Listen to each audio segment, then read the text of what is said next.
신명기 16장 18절로 17장 13절의 말씀입니다. 지난주에는 저희가 몇 가지 6월절, 77절 이런 절기에 대해서 말씀을 드렸습니다. 중점적으로는 6월절의 말씀이었죠. 그리고 결론 부분이 뭐였냐면 부활과 생명의 믿음. 갈라디아서 2장 20절에 나오시는 것처럼 우리도 예수님께서 십자가에 돌아가신 사건을 보면서 나의 옛사람이 십자가에 죽었다는 것을 기억하시면 내가 지금 살고 있는 것은 새로운 새 생명으로 거듭난 그리스도인이다. 이 사실을 기억하시자고 말씀을 나눴었습니다.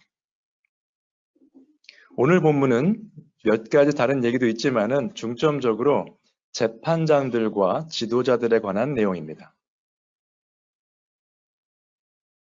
지난주 본문 중요한 절기들 내용이었죠. 근데 오늘 노집사님 광고하시면서 즐겁게 인도해 주셨는데 여기 보시면은 지난주에 보신 그 절기들이 다 즐거운 내용이에요. 우리 성도들이 모이면은 즐거워야 됩니다. 예배가 즐거워야 돼요. 왜냐하면 하나님 앞에 나왔기 때문에, 그리고 사랑하는 형제 자매를 만났기 때문에 표정이 펴지셔야 돼요. 그래서 함께 즐거워하라. 온전히 즐거워할진지라. 그렇죠? 예배 시간. 그러면 늘 좋은 일만 있을까요? 그렇지 않다는 거죠. 살다 보면 교회 안에서도 교회 안에서 이런 일이 벌어지면 안 되겠지만은 서로 간에 고소하여 판결하기 어려운 일이 생기거든. 그 공동체 안에 있다가도 서로 힘든 일이 생길 수 있다는 겁니다. 그런 일이 아예 없으면 그것도 문제예요, 사실은. 서로 그런 어려운 일들을 같이 함께 동역하면서 해결해 가면서 더 가까워지는 거죠. 그런 제가 판단할 일은 아니지만은 어떤 부부들은 30년, 40년 살았는데 한 번도 안 싸웠다. 그럴 수 있겠죠. 이유가 있는데 그 중에 하나가 뭐가 있을까요? 너무 사랑해서 그러면 아주 좋겠지만은 무관심하면 싸움이 없습니다. 그죠? 성도들 간에도 관심을 두다 보면 의견이 다를 수 있어요. 그런데 굉장히 어려운 일들이 있었던 것 같습니다. 그 당시에도. 그래서 그 일들을 어떻게 풀어가는지 한번 믿음의 공동체라는 시각에서 살펴보도록 하겠습니다. 재판장과 지도자들에 대한 내용인데 하나님께서 내게 주시는 각 성에서 내 지파를 따라 여러 사람들을 세우라는 거예요. 이 부분에 대해서 제가 조금 더 나중에 설명을 드리겠지만 재판장들과 지도자들입니다. 복수죠. 한 명만 딱 임명하는 게 아니고요. 그러면은 믿음의 공동체 안에서 혼자 하지 말라는 겁니다. 함께 동역하라는 이야기예요. 저희 교회도 지금 여러분들이 수고하고 계시죠? 보이는 곳에서, 보이지 않는 곳에서 얼마나 감사한지 모릅니다.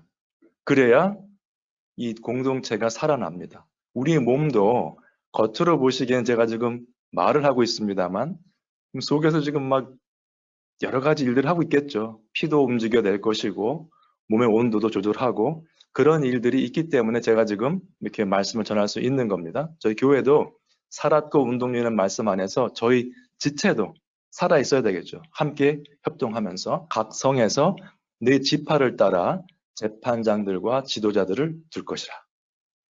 그리고 그들은 공의로 백성을 재판할 것이니라. 그렇게 시작을 합니다. 그리고 재판을 하되 아무나 하는 게 아니에요. 그 사람들이 뭘 하느냐, 공의로 하는데 굽게 하지 말고 사람을 외모로 보지 말라. 그 다음에 뇌물도 받지 말라. 누가 막 밥 사주고 막 그러면 그 사람한테는 잘해주고 그렇지 않으면 안 해주는 그런 것이 아니라는 거죠. 공정하게. 근데 이 사람들이 왜 그렇게 해야 되는가? 그것은 바로 하나님께서 그렇게 하시기 때문에 그렇습니다. 하나님도 사람을 외모로 취하지 아니하시고 족 사람을 보시죠. 하나님께서 뇌물을 받지 아니하시고 우리가 흔히 잘못 들으시면 옛날에 들으신 기억이 있으실 거예요. 헌금 많이 하면 하나님께서 복을 더 주신다. 물질의 복을 주신다. 뇌물입니다. 뇌물. 그죠? 안 받으신다는 거예요. 그런 뇌물을. 그래서 우리 재판장들과 지도자들도 마찬가지다. 근데 안타까운 것은요. 저 외모로 취하는 것은 지금도 세상에서는 적용이 되는 말이에요. 사람들이 다 외모로 판단합니다. 특히 이제 한국엔 요즘 그 외모 지상주의라고 합니다만은 미국도 마찬가지고요. 그 어떤 조사를 했어요. 여론조사를 하고 여러 가지 그 통계 조사를 해보니까 키 크고 잘생긴 사람이 같은 일을 해도 연봉이 높답니다. 뭐 어떡하겠어요. 돈을 더 받는데. 안타까운 현실이지만 세상은 그렇습니다. 그러나 하나님께서 말씀하시는 것은 사람을 외모로 취하지 말라. 어떻게 보면요, 그것이 야고보서에 나오는 부자와 가난한 사람을 차별하는 것과 마찬가지입니다. 그것도 외모로 보는 거죠. 이 사람은 부자 같다. 저 사람은 가난한 것 같다. 마땅히 공의만을 따르라라고 되어 있는데요. 한어 성경에는 마땅히 공의만을 따르다, 당연히 해야 될 것처럼 이렇게 들으실 수 있는데 영어가 좀 더 해석이 원어에 가깝습니다. Justice and only justice you shall follow. 무슨 말이냐면 공의, 오직 공의만 따르라. 강조하는 표현입니다. 당연히 해야 되는 거다 그런 뜻이라기보다는 굉장히 강하게 강조하는 표현을 보시면 되겠습니다. 그러므로 교회에서 사역하시는 분들, 교회를 위해서 힘을 쓰시는 분들은 바른 일만 하셔야 돼요. 난 이 사람이 좋으니까 이렇게 좀 프레퍼런스를 주고 하고 이런 게 아니라는 거죠. 그리하면 내가 살겠고 내 하나님 여호와께서 내게 주시는 땅을 차지하리라. 한번 적용을 생각해 보겠습니다. 원칙과 상황인데요. 많은 경우에 사람들이 상황 논리를 가지고 옵니다. 말씀은 이렇게 돼 있지만 법은 이렇게 돼 있지만 우리 상황 때문에 그렇게 할 수 없습니다. 제가 몇 년 전에 영어권에서 설교를 하면서 어떤 예를 들었냐면 흔히들 많이 하시죠. 몰라서도 그럴 수 있고 그냥 자녀들을 위해서 이렇게 하실 수 있는데 왜 부모님들이 왜 자녀들 좋은 학교를 보내기 위해서 뭐 주소를 옮겨놓고 내 주소가 아닌데 해서 학교를 보내는 일이 있어요. 미국에서도. 그걸 예를 들었더니 영어 예배 끝난 후에 어떤 한 분이 와서 자기는 그게 이렇게 죄인지 몰랐다. 근데 옛날에 했는데 지금 많이 회개했다. 그걸 말씀하시더라고요. 그런 분도 계시고 다른 분들은 어떤 분들은 어떻게 알았지? 그리고 기분 나빠하실 수도 있는데 그렇게 하시면 안 되겠습니다. 그래서 상황이죠. 상황. 이런 상황 때문에 우리 애들을 위해서 조금 법을 비켜가겠다. 이건 아니라는 거죠. 그래서 같은 원칙을 늘 적용해야 될 것이고 세상 사람들이 유익이 되고 이익되는 것처럼 하는 거 다 따라 하시면요. 그건 세상 사람과 똑같은 삶입니다. 교회를 다녀도 말씀 공부를 하셔도 그것은 내가 크리스천이라고 할 수 없는 굉장히 부끄러운 삶이에요. 어떻게 세상 사람이 다 하는 거를 더 잘하라고 하면서 나는 크리스천이라고 하겠습니까? 그렇다면 그것을 오늘 재판장 지도자들 말을 했기 때문에 교회 사역하시는 분들, 특별히 목사에게 적용을 한다면 목사도 마찬가지죠. 상황에 따라서 우리 성도님들이 준비가 안 됐으니 비진리의 말씀, 듣기 쉬운 말씀, 귀에 아주 듣기 즐거운 그런 이야기만 해야 되겠다. 그 사람은 목회를 하면 안 됩니다. 그렇죠? 진리를 선포하겠다고 하는 사람들이 목회를 해야 되는 게 맞는 거죠. 인간 중심으로 가다 보면 목회가 되는 것이 아니라 그냥 사람들 데리고 사업하는 게 돼버립니다.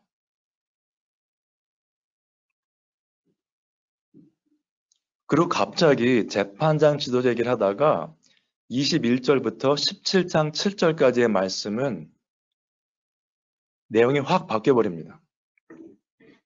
제단 곁에 어떤 나무로든지 아세라상을 세우지 말며 재판장들과 지도자들 말씀하시다가 갑자기 얘기가 나와요. 결국 뭡니까? 우상 숭배 이야기죠. 10계명도 기억하시면 되겠습니다. 우상 숭배에 대한 이야기는 계속 나옵니다. 성경 말씀. 그 다음에 흠있는 예물을 드리고 다른 신들을 섬기는 내용이 17장 1절로 7절까지 나오는데 흠있는 예물을 드린다는 이야기는 뭡니까? 우리가 지금 오늘 예물을 올려드렸습니다만 마음의 문제일 수 있고요. 여러 가지 요소가 있겠죠. 한번 생각해 보세요. 여러분들은 지금 내가 예물을 가지고 나올 때 혹시 흠있는 예물을 드리는 그런 모습이 아닌가. 다른 신들을 섬긴다 마찬가지입니다. 결국 우상숭배랑 비슷한 내용인데, 첫 번째 흠 있는 예물을 드린다는 이야기는 예물을 드리는 거는 맞는 일이죠. 옳은 일이죠. 근데 잘못된 생각과 방법을 한다는 겁니다. 예물을 가져오는데 보기에는 맞죠? 저 사람은 열심히 예물을 가져가는 거야. 근데 소를 가져가는데 소가 다 죽게 된 소를 가져가는 거죠. 내가 필요 없는 소거든요. 이 양은 뭔가 좀 잘못된 양이다. 아픈 양을 데려가는 거예요. 멀리서 보면은 다 예물을 드리는데. 여러분들은 어떠십니까? 신앙생활 하시면서. 이거 뭐 비단 뭐 예물의 문제만은 아니겠죠. 다른 신들을 섬기는 것은 결국 말씀을 떠난 삶이에요. 예물을 드리고 예배에 참석을 하고 교회에서 섬기는 사람들이라도 말씀은 떠난 삶을 살 수도 있습니다. 교회에서 보는 모습과 일상생활의 모습이 100% 같을 수는 없겠죠. 직장에서 어떻게 같은 모습으로 제가 일을 하겠어요. 직장인으로서 일을 하겠지만 크리스찬으로 일을 하고 있느냐? 크리스찬으로서 사업을 하고 있느냐? 크리스찬으로서 친구들과 교제하고 있느냐? 그러한 문제들이죠. 이제 어려운 부분이 나옵니다. 여기 보시면 악을 행한 남자나 여자를 내 성문으로 끌어내고 그 남자나 여자를 돌로 쳐 죽이라고 되어 있어요. 다른 신을 섬겼거나 확인이 되면 돌로 쳐 죽이라고 되어 있습니다. 이거 어떻게 적용하시겠어요? 제가 몇 달 전에 말씀드린 것 중에 하나가 그 구약의 말씀을 보시면서 형법에 관한 내용은 오늘날 적용이 되지 않습니다. 돌로 친다든가 뭐 나무에 매단다든가 이런 것은 해당이 안 되는데 그 성경 해석학상 나중에 기회가 되면 좀 더 자세히 말씀을 드리겠습니다만 그러나 원리는 적용이 돼야 되겠죠. 누룩을 생각해 보시면 좋을 것 같아요. 누룩. 제가 6월절을 설명드리면서 누룩은 신약으로 보면 어떻게 보면 교만함, 그러니까 실제 모양과 다른 모습을 보일 수 있는 그러한 역할을 하는 게 누룩이기 때문에 하나님께서 그것을 자야하셨다. 그 절기 동안에. 여기 보시면 마태복음 말씀인데 그 노란 박스 안에 있는 것을 같이 한번 읽으시죠. 시작. 어찌 내 말한 것이 떡에 관함이 아닌 줄을 깨닫지 못하느냐. 오직 바리새인과 사두개인들의 누룩을 주의하라 하시니 그제서야 제자들이 떡의 누룩이 아니요 바리새인과 사두개인들의 교훈을 삼가라고 말씀하신 줄을 깨달으니라. 누룩을 주의하라. 빵을 만드실 때 누룩을 넣으면 빵 전체가 부풀죠. 누룩이 사실 양이 얼마 안 되거든요. 많이 안 넣습니다. 빵을 만드실 때. 그래서 말씀하시는 떡의 누룩이 아니요 바리새인과 사두개인들의 교훈을 삼가라. 그들이 가르치는 걸 듣다 보면 그들의 생각을 따를 수 있다는 겁니다. 그들의 가르침이 잘못된 가르침이 우리의 삶에 영향을 미칠 수 있다는 거예요. 그러면 그 악을 행한 남자나 여자를 돌로 쳐 죽이라는 이야기는 뭐냐면 그 사람들 한두 사람 때문에 이스라엘 전체가 잘못된 일을 행할 수 있다는 겁니다. 그것을 방자라는 거죠. 그러니까 우리가 오늘날 사는 크리스천들이 주의할 것은 주위에 비진리라든가 세상적으로 사시는 분들이 있으면 저희가 가서 복음을 바로 전하셔야 돼요. 그래서 그분들이 우리가 마태복음 18장에 나오는 거와는 조금 다른 이야기입니다만 거긴 치리에 관한 부분이지만 우리가 영원히 계속해서 그분들과 교제할 수는 없습니다. 만약에 돌아서지 않으신다면. 세상적으로는 그래도 우리 식구인데 우리 친척인데 친구인데 세상적인 생각이죠. 냉정하게 사랑도 없이 하라 이런 뜻은 아니고요. 생각을 해보세요. 어떤 그 CEO가 몇 년 전에 지금 그 회사가 아직도 있는지는 모르겠습니다만 자기 회사에 들어오는 그 조그만 회사인데요. 그 회사에서 사람을 뽑을 때 들어와서 일을 할 때 계약을 합니다. 뭘 쓰냐면 만약에 너희가 컴플레인하고 회피하지 않으면 언제든지 해고할 수 있다. 그래서 그분은 1년, 2년 동안에 쭉 보다가 이 회사에 대해서 불만이 있고 그런 사람들은 그냥 다 해고를 했대요. 누룩이죠. 안 좋은 역할 하면. 누가 누구 이제 험담을 하면 같이 좀 얘기하게 되잖아요. 근데 그분은 그분들을 다 이렇게 내보냈어요. 그래서 그 회사가 전체적인 분위기가 굉장히 해피하답니다. 그래서 그게 그 잡지에 나온 적이 있었어요. 미국 회사인데. 그러나 우리가 할 것은 뭐냐면 그렇게 해고할 수 있는 그런 상황이 아니니까 인간관계는 말씀을 전하셔야 돼요. 그분들도 예수님을 만나야 삶이 바뀐다는 거죠. 이 사람들 지금 이스라엘 사람들이 하나님 얘기를 많이 들었는데도 다른 신을 섬겼던 거죠. 끝까지 형제자매로서 도리는 하되 그 사람들의 교제권은 언젠가는 돌이키지 않는다면 없어질 것으로 이렇게 표현을 하고 있습니다. 참고하시고요. 말씀드린 것처럼 각 성에서 네 지파를 따라 재판장들과 지도자들을 둘 것이요 했는데 서로 간에 문제가 생겼어요. 그래서 판결하기 어려운 일이 생기면 어떻게 하는가? 하나님께서 택하신 곳에 있는 레위 사람 제사장과 재판장, 당시 재판장에게 나아가서 물으라라고 되어 있습니다. 물론 이 믿음의 공동체, 교회라는 것도 조직이기 때문에 이런 어떤 질서가 있는 것 같습니다. 다 같은 형제 자매지만은 각 성회에서 있는 재판장들과 지도자들이 해결하기 힘든 문제는 중앙에 있는 그죠? 레위 사람 제사장과 당시 재판장에게 나가서 물으라라고 되어 있어요. 그래서 이제 각 성이 있겠죠? A, B, C, D 성이 있으면 타운입니다. 거기 재판관 지도자들이 있는데 해결하기 어려운 문제들이 생기면 이제 중앙에 있는 레위 제사장과 당시 재판관에게 나가라고 되어 있습니다. 위계 질서죠. 혼자 다 하는 게 아니에요. 레위 제사장이나 당시 재판관이 혼자 다 하는 게 아니라 다 맡은 사람들이 있는 겁니다. 각 부서마다.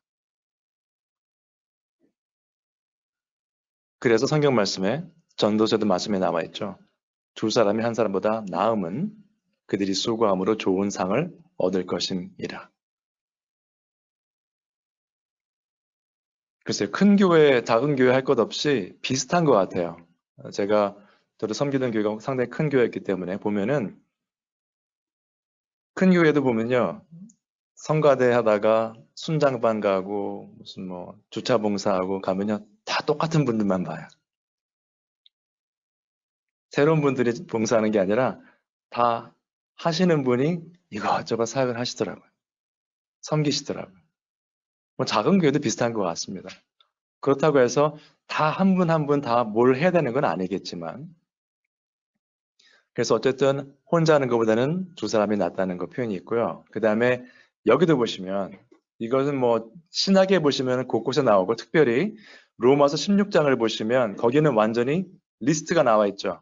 사도 바울의 동역자 이름이 쫙 나와 있습니다. 여기 보시면 사도 바울이 뛰어난 사람이고 그 사람의 이름이 잘 알려져 있지만은 그 사람이 혼자 사역한 게 아니에요. 가는 곳마다 동역자들을 세워놨죠. 빌레몬서 시작을 이렇게 합니다. 거기 한번 같이 읽으실까요? 빌레몬서 시작한 부분이요. 시작. 그리스도 예수를 위하여 갇힌 자 된 바울과 및 형제 디모데는 우리의 사랑을 받은 자요 동역자인 빌레몬과 자매 아피아와 우리와 함께 병사된 아키포와 네 집에 있는 교회에 편지하노니. 그리스도 예수를 위해 갇힌 바울이 말했는데 형제 디모데. 뭐 피를 나눈 것은 아니지만 그리스도 안에서 형제라는 이야기죠. 동역하는 사람이죠. 우리의 사랑을 받는 자여 동역자인 빌레몬과 자매, 형제 자매 같은 표현이죠. 아비아와 우리와 함께 그리스도의 병사된 사람이죠. 군인 아키뽀와 네 집에 있는 교회에 편지하노니. 가정교회였습니다. 작은 교회였죠. 수백 명, 수천 명이 모이는 교회가 아니었다는 겁니다. 네 집에 있는 교회에 편지하노니.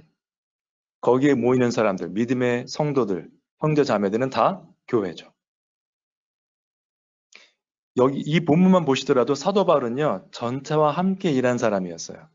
늘 같이 있을 수는 없었죠. 그 사람은 계속 선교여행을 다니면서 사역을 했기 때문에. 그러나 그의 마음 가운데는 동역한다는 마음이 있었습니다. 여러분, 한 사람이 아무리 똑똑해도요, 그룹 디스커션을 하면 그 영어로는 브레인스토밍 한다고 그래요. 브레인스토밍. 막 머리를 짜내는 거예요. 내가 생각할 수 있는 모든 걸 짜내서 이 미팅을 합니다. 화이트보드에 적으면서 막 정리도 하고 그러다 보면 기가 막힌 아이디어들이 나와요. 내가 생각 못했던 것이. 하나님께서 은혜를 주셔서 다 각각 은사가 있으시잖아요. 그렇기 때문에 한 사람이 다 할 수는 없어요. 여러분들께서 받은 은사를 가지고 섬기시면 그 교회가 살아있는 교회, 아름다운 교회가 되는 거죠. 건강한 교회. 그 다음에 하나님께서 세워주신 사람들은 어떤 사람들인가? 그 사람들이 무엇을 하는가? 그들이 내게 보이는 판결의 뜻대로 내가 행하되 그들이 내게 가르치는 대로 삼가 행할 것이니. 지금으로 치면은 예를 들어서 목사가 이렇게 하는 게 맞습니다라고 말을 하면 순종하라는 거죠. 그렇다고 저한테 다 무조건 순종하시라는 그런 뜻은 아니고요. 여기 나온 대로 보면 그렇다는 거죠. 그들이 내 가르치는 율법의 뜻대로, 그러니까 그들이 뭐 어떻게 판결하는가가 중요한 거예요. 목사라는 사람이 중요한 게 아니라 판결의 뜻대로 내가 행하되 판결대로 행할 것이요. 지금 줄 증거 보이시죠? 그 판결이 어디에 근거한 거냐? 그들이 가르치는 것인데 그 가르치는 것은 율법의 뜻대로. 사역자들이 이렇게 하는 게 맞는 것 같습니다 할 때 그 맞는 것 같습니다는 자신의 생각일 수는 없어요. 율법의 뜻대로 하는 것입니다. 말씀에 나온 대로. 그러면 이 사람들이 지금 판결한 것이 성경적인가 아닌가를 구별하시려면 성도님들도 말씀을 아셔야 되겠죠.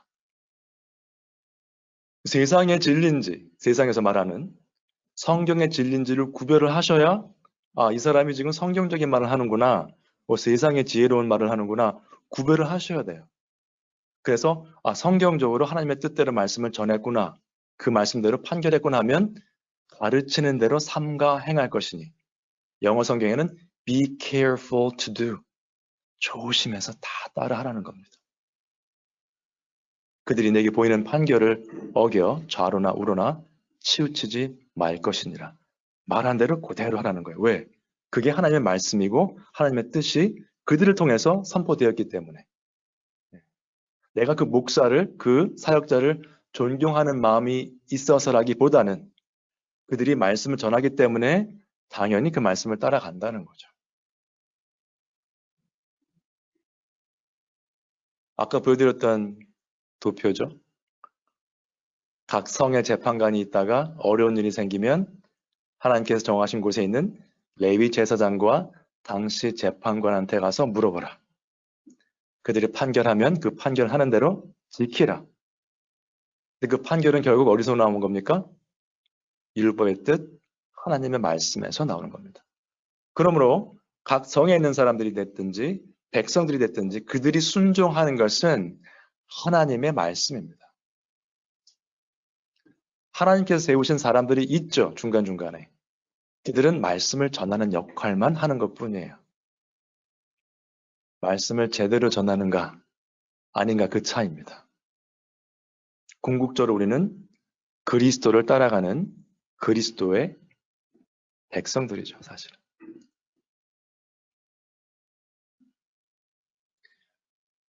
자, 적용을 합니다. 베드로전서 5장에 보시면 1절부터 장로들에게 하는 말씀이 나옵니다. 장로들. 에베소서나 이렇게 말씀 보시면은 거기서 장로, 감독, 목사, 사실은 단어는 다르지만 다 같은 역할을 보시면 돼요. 오늘날의 목사, 섬기시는 장로님들 다 그렇게 보시면 됩니다. 포함이 되는 거예요. 물론 베드로전서 5장 1절은 장로들에게 하는 걸로 나오지만 다 포함이 됩니다. 어떻게 말씀하셨냐면 맡은 자들에게 주장하는 자세를 하지 말고 양무리의 본이 되라. 주장하는 자세를 하지 말라는 뜻은 내가 장로니까, 내가 목사니까 나의 위치가 높으니 내 말을 들어라, 이렇게 구호 자세를 취하지 말라는 겁니다. 주장하는 자세라는 저 단어가 신약이기 때문에 헬라어겠죠. 히브리어의 그 뜻을 가져온 헬라어인데 이 헬라어의 이 복합 단어거든요. 주장하는 자세란 그 주장한다는 그 뜻이 그 중간에 curious라는 단어가 들어가 있어요. 어원상. 주님, 하나님을 뜻할 때 curious라는 단어입니다. 주라는 단어가. 그럼 내가 주인이고 너희들은 나를 따라가는 종이다. 이런 자세를 말하는 겁니다. 그 자세. 그 단어가 히브리어로 어떻게 사용됐는가? 주장하는 자세. 창세기 1장에 보시면 28절에 하나님께서 말씀하셨죠. 사람들에게. 생육하고 번성하라. 땅에 충만하라. 땅을 정복하라. 정복한다는 뜻이 있어요. 제가 여러분들을 그냥 다스리는 겁니다. 네. 장로들에게 맡은 자들에게 주장하는 자세를 하지 말고 양무리의 본이 되라는 거예요. 본이 되라. 여러분 권위는 직책을 주기 때문에 세워지기도 합니다만 리스펙트는 직책 때문에 생기지 않습니다. 여러분 티네이저들이 보면은 반항하죠. 특히 남자들이 많이 그런 시기를 지나가는데 뭐 말싸움을 하든 뭐 여러 가지 이렇게 argue가 있을 수 있어요. 부모님들하고. 그러면 아버지가 뭐라고 합니까? 아니 이 녀석이 아버지한테 아버지인 거 알아요. 근데 그 리스펙트가 없는 거예요 지금. 내가 지금 아버지라는 얘기를 했을 때 학교 선생님이 내가 선생인데 이 말할 때 이미 그 권위는 무너져 있는 상태인 겁니다. 누구 잘잘못을 이제 하다는 것이 아니라 마찬가지죠. 양무리의 본이 되는 사람이 내가 장로인데 이렇게 되면 벌써 그 권위는 떨어진 겁니다. 본이 돼야 돼요. 굉장히 어려운 일입니다.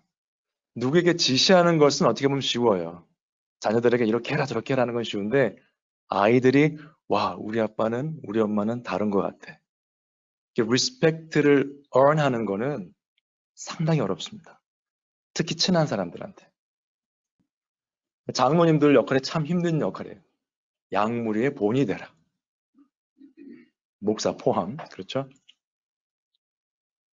그리하면 목자장이 나타나실 때 시들지 아니하는 영광의 관을 얻으리라.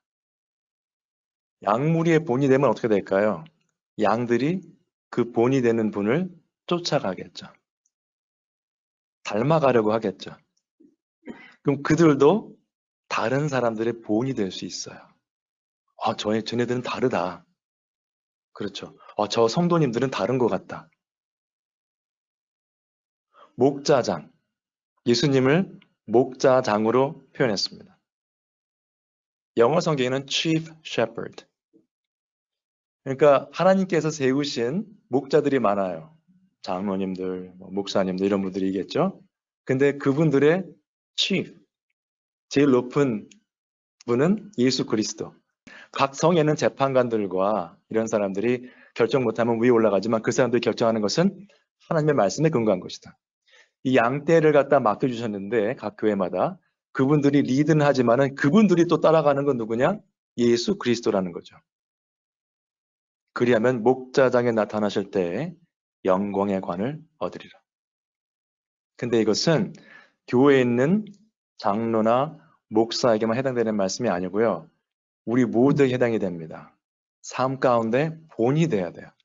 직장에서도 본이 되셔야 되고 사업체에서도 마찬가지, 가정에서도 마찬가지입니다. 본이 된다는 것은 남에게 보이려고 하는 건 아니잖아요. 내가 그런 사람이 되어야 되는 거거든요. 부모로서 자녀들에게, 목회자, 장로의 역할을 하시는 분들로서 성도님들께 그분들을 정말 사랑하시는 마음으로 한마디 하는 것과 그냥 하는 것과는 다르다는 거죠. 그래서 모든 성도들에게 적용을 해야 되겠죠. 같이 한번 읽으시죠. 결론입니다. 오늘 시작. 내 양은 내 음성을 들으며 나는 그들을 알며 그들은 나를 따르느니라. 내가 그들에게 영생을 주노니 영원히 멸망하지 아니할 것이요 또 그들을 내 손에서 빼앗을 자가 없느니라. 예수님께서 본인이 목자 되심을 설명하신 거죠. 내 양은 내 음성을 들으며 나는 그들을 알며 그들은 나를 따르느니라. 목자들은요. 목자들이 많잖아요. 한 동네에. 산에 우우 올라갑니다. 자기 양떼들을 몰고 올라가요. 양떼들이 막 흩어져서 먹는데 목자는 내 양이 섞여 있어도 어떤 양이 내 양인지 안다고 합니다. 제3자가 보면 다 똑같이 보이죠. 양들이. 근데 그 양들도 자기 목자를 알아요. 우리가 부르면 안 따라옵니다. 자기가 해당된 목자가 부르면 다 가는 거예요. 이 앞뒤 문맥을 보시면 그 질문하는 사람들에게 너희들이 내 말을 듣지 않는 것은 너희가 내 양이 아니기 때문이다 라고 말씀하셨어요. 내 양은 내 음성을 들으며 나는 그들을 알며 그들은 나를 따르느니라. 그리고 가장 중요한 것은 첫 번째 것은 우리의 삶 가운데 하나님을 따라가는 모습이겠지만 두 번째가 중요합니다. 우리의 삶 가운데 정말 자족할 수 있고 감사할 수 있는 근거가 무엇이냐? 하나님께서, 예수 그리스도께서 우리에게 영생을 주셨어요. 영원히 멸망하지 아니할 것이요. 또 그들을 내 손에서 빼앗을 자가 없느니라. 저 본문은 28절은 로마서 8장 후반부와 보시면 또 되죠. 하나님의 사랑에서 우리를 끊을 자가 없다. 그 앞에 보시면 어떻게 나옵니까? 하나님께서 우리를 위하시면 누가 우리를 대적하리요? 안 되는 거예요, 아무도. 지금 저희 성도님들 가운데 원치 않은 육신의 병으로 고생하시는 분도 계시고 여러 가지 고민 있으신 분들이 많이 있을 줄로 압니다. 저희가 붙잡아야 될 말씀은 우리가 예수 그리스도의 양떼로서 예수님의 음성, 말씀을 경청하셔야 되고요. 그 말씀대로 살아가셔야 됩니다. 그게 첫 번째고요. 그 다음에 또 붙잡으셔야 될 것은 믿음이 흔들리지 않으시려면 정말 어려운 일을 당하면요. 이 끝이 안 보이는 것 같은 일들이 있습니다. 정말 터널이 끝이 안 보이는 것 같은 암흑 같은 곳을 걸어갈 수 있어요. 시편 23편의 말씀처럼 사망의 음침한 골짜기, 끝이 없는 것 같은. 그럴 때 가장 주의하셔야 될 것이 흔들리는 믿음입니다. 암흑 가운데 희망이 없는 것 같을 때 하나님께서 나를 지금 붙잡아주고 계신가라는 의심이 들 수 있어요. 그 의심이 드는 것은 누가 가장 기뻐할까요? 사탄이 가장 좋아하는 겁니다. 창세기부터 나오죠. 정말 하나님이 이거 먹지 말라고 그러셨어? 아닌가? 의심, 말씀에 대한 의심이죠. 두 번째, 내가 그들에게 영생을 주노니 영원히 멸망하지 아니할 것이요. 또 그들을 내 손에서 빼앗을 자가 없느니라. 영원히 멸망치 않는다는 영생의 약속을 주셨는데 그 약속을 붙잡으셔야 됩니다. 거기서 흔들리시면 큰일 나는 거예요. 그래서 우리는 하나님의 백성으로서 함께 교제할 수 있는 그런 감사함이 있고요. 이렇게 예배에 참석해서 말씀을 또 듣고 상고할 수 있는 은혜를 주심에 감사하셔야 됩니다. 혼자 있으면 힘들어요, 사실. 신앙생활 하는 것이. 그러나 함께 있기 때문에 그리고 하나님께서 주신 동역자들과 또 주위에 있는 형제 자매들 때문에 기뻐하시고요. 절대 이 말씀을 통해서 믿음의 끈, 영생에 관한 소망에 관한 그 끈을 절대 놓지 않으셔서 예수님을 계속해서 따르시는 그냥 양떼들은 어때요? 느낌에 좀 약하죠? 양떼들은 맨날 돌부리에 넘어지고 이리가 나타나면 도망가야 되고 근데 우리는요 사실은 말씀 안에서 바로 선 예수님의 잘 훈련된 군사들이 되셔야 돼요. 에베소서 6장에 나오는 것처럼 전신갑주를 입으시는 그래서 이 세상 가운데 말씀으로 또 기도로 넉넉히 승리하시는 우리 모두가 되시기를 주님의 이름으로 축원드립니다.